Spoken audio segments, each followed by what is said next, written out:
जो आपने प्रण किया है एक तरीके से बीजेपी को सत्ता से हटाने का, उसमें बहुत ज्यादा जरूरी है इस समय कांग्रेस के लिए कि कांग्रेस भी एक हो। हमारे बार देखते हैं हरीश रावत आपकी पार्टी में है, एक ऑकवर्ड सा लगता है, तो अब रिलेशन कैसे, संबंध कैसे? और देखिए, मैंने कहा ना, जब लाल सा खत्म हो जाए ना और एक ध्येय बना लेता आदमी,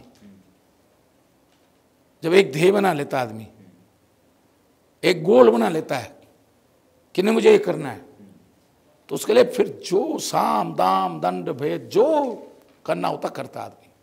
कुछ भी करना पड़ेगा। और मैंने कहा एक किसी न्यूज चैनल वाले को, भाई भाजपा की विदाई के लिए, और इसलिए भाजपा की विदाई इसलिए नहीं, इन सारे कारण जो मैंने अब तक गिनाए हैं, पार्टी हर पार्टी अच्छी होती है, लेकिन ये जो जिस तरह इन्होंने गंद फैला दिया है, इसके लिए जरूरी है कि इनकी विदाई हो। अगर सही मायने केवल हिंदू मुस्लिम करके जो है इस उत्तराखंड का भला नहीं हो सकता। मैं कह रहा हूं मुसलमानों में अपराधी हो सकते हैं, हिंदुओं में अपराधी हो सकते हैं, क्रिश्चियन में अपराधी हो सकते हैं, ठाकुरों में अपराधी हो सकते हैं, ब्राह्मण भी हो सकते हैं, बनियों में अपराधी हो सकते हैं। अपराधी किसी धर्म में हो, किसी जाति में हो, किसी क्षेत्र में हो, अपराधी अपराधी है। इसलिए ये धर्म जाति की राजनीति करके, क्षेत्रवाद की राजनीति करके सरकार तो बना सकते हो, लेकिन उससे भला नहीं होगा ना उत्तराखंड का। इसलिए हमें उत्तराखंड के माता बहनों को जो इनके झांसे में आ गए हैं, उनके बीच में जाकर एन केन प्रकरण साम दाम दंड भेद, और मैंने आपसे पहले भी कहा था वहां ऊखीमठ में चर्चे पर्चे खर्चे। मैं तो मिलिट्री साइंस का आदमी हूं, इंटरनेशनल रिलेशन का विद्यार्थी रहा हूं। एमए प्रीवियस के बच्चों को इंटरनेशनल रिलेशन, मिलिट्री साइंस में एक पेपर इंटरनेशनल रिलेशन का भी होता है। इंटरनेशनल लॉ पढ़ा है मैंने एमए प्रीवियस के बच्चों को। तो चर्चे चल रहे हैं, लेकिन हरीश रावत जी के साथ मैंने कहा बातचीत होती है। परसों आप साथ में थे, ताली नहीं बजा रहे थे मेरे भाषण पे, और आपको देख के लग रहा था कि दिल से बजा रहे, कि वैसे दिल से बजा रहे थे ना। तो अब मैंने कहा ना कि अगर इस उत्तराखंड में भाजपा की विदाई के लिए हरीश भाई के पैर भी पकड़ने होंगे तो मैं पैर पकड़ लूंगा। अरे हम आप कहीं वोट मांगने जाते हो, कहीं वोट मांगने जाते हो, मेरे सामने एक उदाहरण है, कोड था हाथ पे उसके, कोई हाथ नहीं, उसके घर के लोग भी हाथ नहीं मिला रहे थे। ये खासियों की बात है, पौड़ी जिले में जब मैं पौड़ी से चुनाव लड़ा था 91 में। अब उसने मेरे से हाथ बढ़ा दिया और लोग देख रहे, सब पब्लिक देख रही है, ये मिलाएगा नहीं मिलाएगा, मेरा मिलाना पड़ा हाथ। उसके घर के रिश्तेदार भी, उसके कोड था उसके हाथ में। तो भैया नेतागिरी में तो जब हम जाते हैं किसी, ऐसे पैर छूते नहीं छूते कि अरे आपका आशीर्वाद चाहिए, आपका आशीर्वाद चाहिए। तो हरीश भाई के पैर छूने में क्या जा रहा है? ठीक। तो कांग्रेस का इस समय एक नजर आ रही है, आपको क्या लग रहा है? कई बार ये कहते हैं भाई गुटबाजी बहुत है, एकदम मित्र विपक्ष कह देते हैं कि ये भाजपा के लोग करते हैं। इस बार जब से गैरसैंण में सत्र हुआ, तब से एकदम जो वहां पर कांग्रेस ने एग्रेसिव रुख अपनाया और यहाँ देहरादून में आपने मोर्चा संभाला, तब से 3-4 दिन से थोड़ा ऐसा लग रहा है कि विपक्ष भी इस प्रदेश में है। होना चाहिए। देखिए, लोकतंत्र तभी जिंदा रहेगा, पक्ष विपक्ष दोनों जरूरी है, दोनों मजबूत होने चाहिए। नहीं तो घमंड हो जाता है, रावण की तरह मैं बता रहा हूं, कंस की तरह घमंड हो जाता है, कौरवों की तरह घमंड हो जाता है, राक्षसों की तरह घमंड हो जाता है। तो इसलिए यह आवश्यक है कि विपक्ष भी मजबूत हो। और मैं तो कह रहा हूं कल कांग्रेस सरकार है तो भाजपा को भी मजबूत होना चाहिए। आपको लग रहा है आएगी 2027 में? क्यों नहीं आएगी? चौहान लोग चाहेंगे तो क्यों नहीं आएगी भाई? नहीं, लेकिन जिला पंचायत के कैंडिडेट तो कांग्रेस। अरे भैया वो छोड़ो ना, जिला पंचायत वगैरह नहीं, आपके पास बहुत जगह पर चांस है, टीडी में चांस था, बहुत जगहों पर चांस था, लेकिन पैसा नहीं था ना। मेरी नानी कहती है टका है तो टकटका, टका नहीं, टका है तो टका, और टका नहीं तो झकझका। मेरी नानी कहती थी। 27 के लिए हो जाएंगे। फिर जनता का चुनाव हो जाता ना।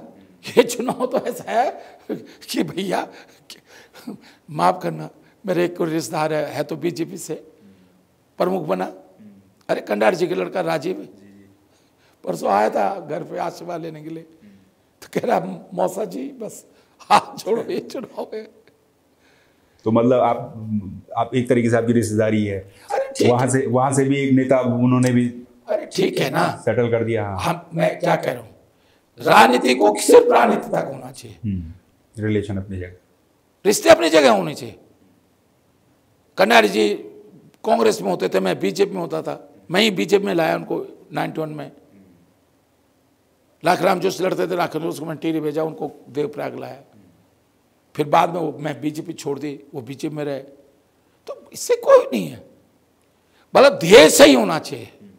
और आपका ध्येय समय एक ही है 2027 में बीजेपी। और इसलिए है कि भाई भाजपा इनके बस का सरकार चलाना नहीं है। नहीं, लेकिन सरकार और मुख्यमंत्री तो कई बार दावा करके हम यूसीसी लेकर के आए, हम धर्मांतरण पे कानून, अरे भाई यही तो लेकर 24,000 रोजगार दे चुके। हाँ, मुझे ये एक बताओ भैया, अभी आपदा में देखिए मुख्यमंत्री डटे रहे, उत्तरकाशी में भी क्या हुआ, सड़क खुल गई? आज तक नहीं खुली सड़क। जरा वहां लोगों से पूछो कि कितना पैसा दे रहे हैं ये लोग आपको। तभी तो मैं कह रहा हूं एफडी दान कर दो। अगर नहीं है पैसा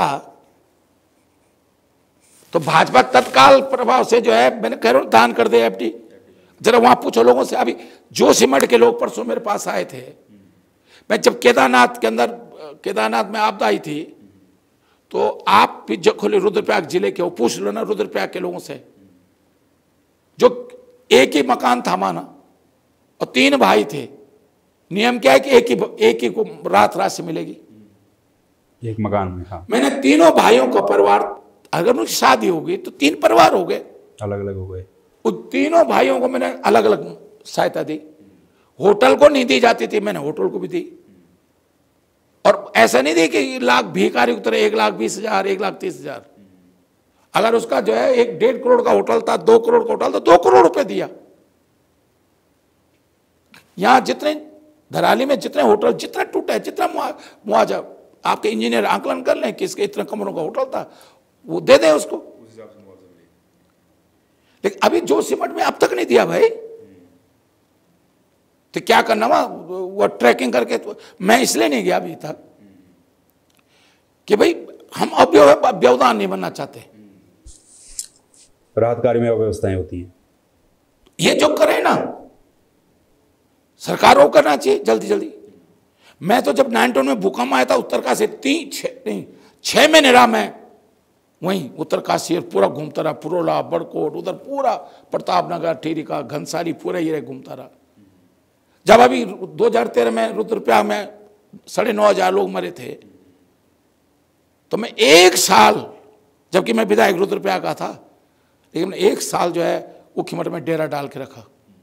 एक एक गांव, एक एक घर, एक एक जगह गया। तो मुख्यमंत्री चला गया तो 3 दिन जाने से क्या होता है, पूछो जरा थराली के लोगों को आज भी कि कुछ दिया सरकार ने। सड़क नहीं खुल पाई भैया। अगर चाइना हम पे आक्रमण कर दे और कोई एक पुल तोड़ दे तो हमको पुल बनाने में 1.5 महीने लगेगा, तब तक तो वो पहुंच जाएगा दिल्ली तक।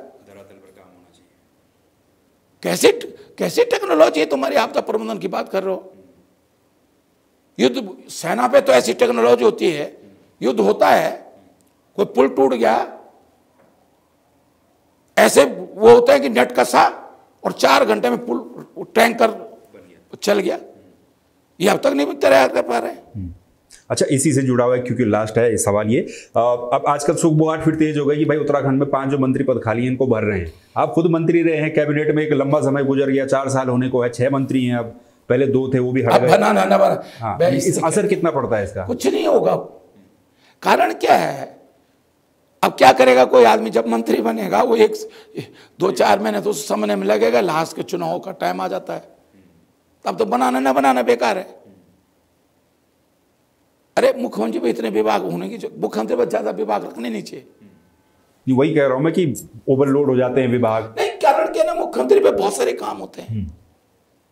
जैसे आपदा प्रबंधन विभाग एक मंत्री के पास होना चाहिए, और ये आपदा प्रबंधन विभाग उत्तराखंड में, क्योंकि यहाँ भूकंप के दृष्टिकोण से, लैंडस्लाइड के दृष्टिकोण से, बादल फटने के दृष्टिकोण से सेंसिटिव है।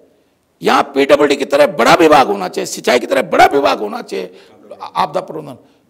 और जैसे मेरे समय में था, जब मैं आपदा प्रबंधन मंत्री था, 100% केंद्र पोषित था। अब इन्होंने 90% कर दिया, वो भी केवल हिल स्टेट के लिए, बाकी में 80-20% है। अब हमारे यहाँ 90% केंद्र सरकार, 10% राज्य सरकार। ये 100% केंद्र पोषित होना चाहिए।